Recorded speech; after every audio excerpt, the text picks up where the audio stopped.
എന്ന് പറയുന്നത് അമ്പുക്കയാണ്. അമ്പുക്ക ഇപ്പൊ എല്ലാരും പറയുന്ന സെറ്റിൽ വന്നൊന്നും മിണ്ടില്ല. പക്ഷെ അമ്പുക്ക വരുമ്പോ ഒരു ഭയങ്കര ഒരു നല്ലൊരു ഫീലിംഗ് ആണ്, ഭയങ്കര ഒരു പോസിറ്റീവ് ആൻഡ് പ്ലസന്റ് ഓറയാണ്. ആൻഡ് ഷൈജുക്കിനെ പറ്റി നമുക്ക് പറയേണ്ട ആവശ്യമില്ല. ആ ഫ്രെയിംസിൽ എനിക്ക് അഭിനയിക്കാൻ പറ്റിയത് വളരെ സന്തോഷമുണ്ട്. പിന്നെ ആള് ഭയങ്കര നമ്മളെ കംഫർട്ട് ആക്കും. സോ അതുകൊണ്ട് തന്നെ അഭിനയിക്കാൻ നന്നായി പറ്റി. ഇനിയിപ്പോൾ എല്ലാവരും ലിസ്റ്റ് ചെയ്യണം. എഡിറ്റർ, മ്യൂസിക് ഡയറക്ടർ ആൻഡ് എന്താ സൗണ്ട് ഡിസൈൻ എല്ലാവരാണെങ്കിലും ഇപ്പോൾ ഷഫീഖാണ് editor, music director Vishnu Vijay and sound design Vishnu Govind. ഇവരെല്ലാവരും അവരുടെ രീതിയിൽ ഭയങ്കര എക്സ്പീരിയൻസ്ഡ് ആണ്. സോ എല്ലാവരുടെയും കൂടെ വർക്ക് ചെയ്യാൻ പറ്റില്ല, എനിക്ക് വളരെ സന്തോഷമുണ്ട്. ഞാനും സഭയ്ക്കും മുന്നേ 2 സിനിമയിൽ അഭിനയിച്ചിട്ടുണ്ട്, കോമ്പിനേഷൻ ഉണ്ടായിട്ടില്ല. സോ എന്താ ഡാവിൻ്റെ ബന്ധവും CIA-യും, പക്ഷെ ഇപ്പോൾ കോമ്പിനേഷനായിട്ട് അഭിനയിക്കാൻ പറ്റി.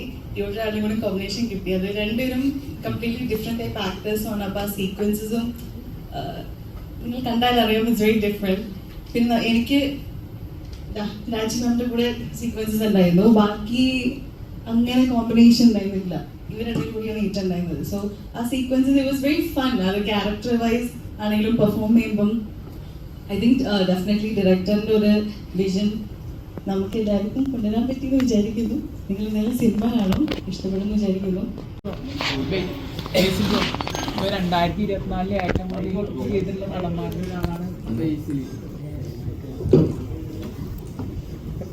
കൂടുതൽ ഹിറ്റ് ചെയ്തിട്ടുള്ള ഒരു നടന്മാരിൽ ഒരാളാണ് ബേസിലി. അപ്പോ ഇപ്പോ പ്രാവും കുടിച്ച് അപ്പൊ നല്ല റെസ്പോൺസ് ആണ് വന്നോണ്ടിരിക്കുന്നത്. എന്താ അതിന് ഗുഡൻസ് എന്താണ് ചെയ്യുന്ന ഫിലിംസ് എല്ലാം ഹിറ്റ് ആവുന്നതിന്റെ? നല്ല സിനിമ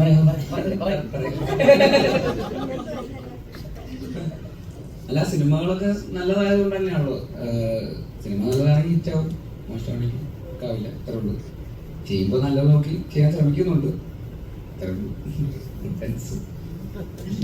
പിന്നെ അത് വർക്ക് ചെയ്തവരൊക്കെ നല്ല ടെക്നീഷ്യൻസ്, നല്ല ഡയറക്ടേഴ്സ് ഒക്കെയാണ്, ശ്രീരാജ് ഉൾപ്പെടെ. അപ്പൊ അവരൊക്കെ തന്നെ എല്ലാവരും കൂടെ ഉള്ള പരിപാടിയാണ്. അതേപോലെ തന്നെ അതിലൊരു 2-3 മിനിറ്റ് ദൈർഘ്യമുള്ള ഒരു ബൈക്ക് റൈഡ് സീൻ ഉണ്ട്. അത് എത്രത്തോളം ബുദ്ധിമുട്ടായിരുന്നു? ഒറിജിനൽ ഡ്യൂപ്പാണോ ഒറിജിനലാണോ ചെയ്തത്? ഭയങ്കര ബുദ്ധിമുട്ടായിരുന്നു. പാടുപെട്ടു കുറച്ചധികം. ഞാൻ ഇപ്പൊ എന്തെങ്കിലും സംഭവിക്കുന്നുള്ള രീതിയിലായിരുന്നു ഞാൻ ചെയ്തത്. പലരും പറഞ്ഞു എന്നോട് ചെയ്തു, പക്ഷെ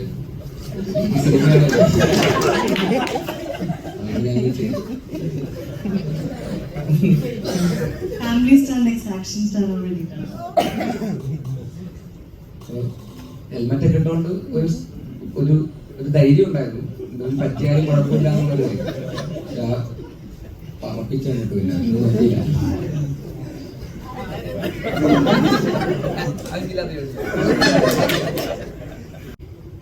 ഒരു ബിഗ് കൺഗ്രാജുലേഷൻ.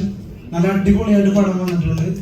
നല്ലൊരു വൈബ് പടം, അതാണ് തോന്നിയത്. ഓരോരുത്തരുടെ പെർഫോമൻസ്, പിന്നെ ഷോർട്സ്, അയ്യോ രക്ഷയില്ല. ഷൈജു കാലത്തേക്കൊന്നും വന്നിട്ടില്ല. അതിൽ കുറച്ച് കാര്യങ്ങൾ ചോദിക്കാനുണ്ടായിരുന്നു. അതില്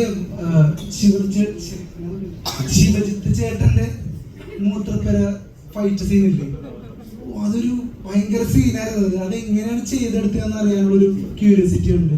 അതിന്റെ മേക്കിംഗ് ആയാലും നിങ്ങളുടെ പെർഫോമൻസ് ആയാലും ഒക്കെ എങ്ങനെ അത് മേക്ക് ചെയ്തെടുത്തു, അവരുടെ എക്സ്പീരിയൻസ്.